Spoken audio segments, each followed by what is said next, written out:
வணக்கம், நான் உங்கள் மோகனா. வெளிநாட்டு செய்திகள். கம்போடியாவின் ஆயுதக் கிடங்கை தாக்கி அழித்த தாய்லாந்து. எல்லைப் பகுதியில் இருந்த 60,000 பேர் வெளியேற்றம். பாங்காங் ஜூலை 26 கம்போடியாவின் ஆயுதக் கிடங்கை தாய்லாந்து ராணுவம் தாக்கி அழித்தது. இதனை அடுத்து எல்லைப் பகுதியில் இருந்து 60,000 பேர் பாதுகாப்பான இடங்களுக்கு வெளியேற்றப்பட்டு உள்ளனர். கம்போடியா கட்டுப்பாட்டில் உள்ள கோவில் தாய்லாந்து கம்போடியா எல்லையில் எல்லையில் தாம் என்ற சிவன் கோவில் அமைந்துள்ளது.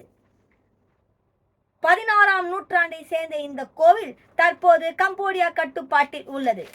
ஆனால் தாய்லாந்தும் இந்த கோவிலுக்கு உரிமை கூறுகிறது. பின்னர் யுனெஸ்கோவின் பாரம்பரிய தலங்களின் பட்டியலில் இந்த கோவிலை சேர்க்க கம்போடியா நடவடிக்கை எடுத்தது. இதனால் இரு நாடுகள் இடையே அவ்வப்போது மோதல் நடைபெற்று வருகிறது. இதனை சமீபத்திய மோதல் கடந்த மே மாதம் வெடித்தது. அப்போது இருதரப்பு ராணுவ வீரர்கள் மோதிக்கொண்டனர். இதில் கம்போடியாவை சேர்ந்த ஒரு ராணுவ வீரர் கொல்லப்பட்டார். இதனால் தாய்லாந்தின் காய்கறி பழங்கள் இறக்குமதிக்கும் கம்போடியா தடை விதித்தது. மேலும் அங்கிருந்து பெறப்படும் மின்சாரம் இணையதளத்தையும் கம்போடியா துண்டித்தது. இதற்கு பதிலாக தாய்லாந்தும் அதன் எல்லையை மூடியது. அதன் பிறகு இரு நாடுகள் இடையேயான உறவில் சிக்கல் நீடித்தது. அதன் ஒரு பகுதியை கம்போடியா தூதரை தாய்லாந்து வெளியேற்றியது. மேலும் கம்போடியாவில் உள்ள தனது நாட்டின் தூதரையும் தாய்லாந்து திரும்ப அழைத்து கொண்டிருந்தது.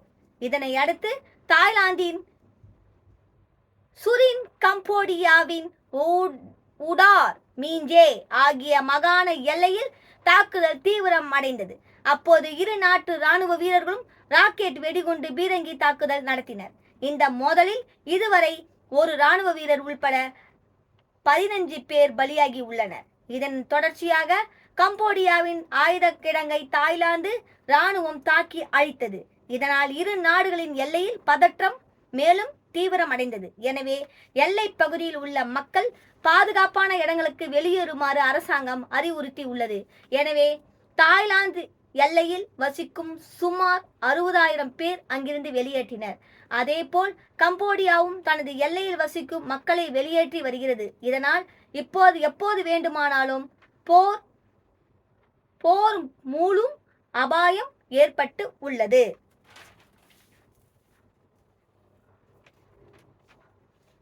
வாங்க அடுத்த நியூஸ்க்கு போகலாம். இங்கிலாந்தில் சம்பள உயர்வு கோரி டாக்டர்கள் வெளியேறுத நிறுத்தமா? படிக்கலாமா?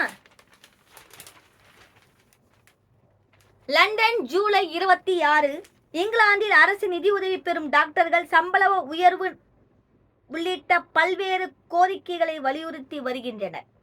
இது தொடர்பாக பிரிட்டிஷ் மருத்துவ சங்கம் சார்பில் அரசாங்கத்திடம் பேச்சுவார்த்தை நடத்தப்பட்டது.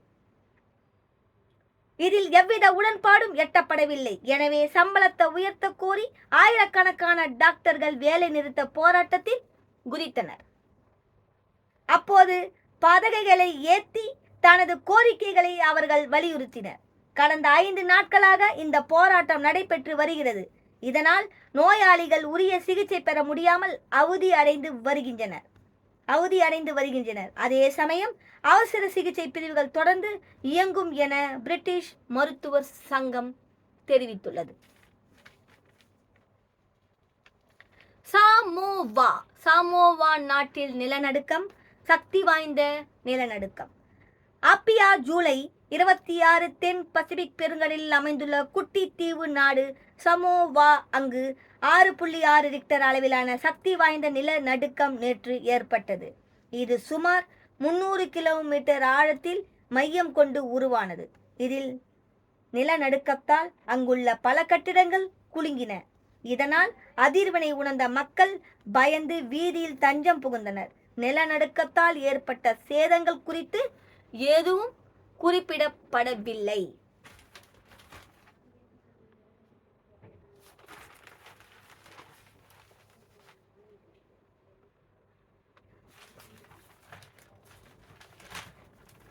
அடுத்த நியூஸுக்குள்ள போகலாம் வாங்க. உலகத்தை சுற்றி அயர்லாந்து பார்க்கலாம். அயர்லாந்தின் டெனேக்கல் கடற்பகுதியில் ஒரு மீன்பிடி படகு சென்று கொண்டிருந்த போது நடு கடலில் சென்றபோது அந்த படகு திடீரென கடலில் கவிழ்ந்தது. தகவலின் பேரில் அங்கு விரைந்த கடலோர போலீசார் கடலில் தத்தளித்துக் கொண்டிருந்த 2 மீனவர்களையும்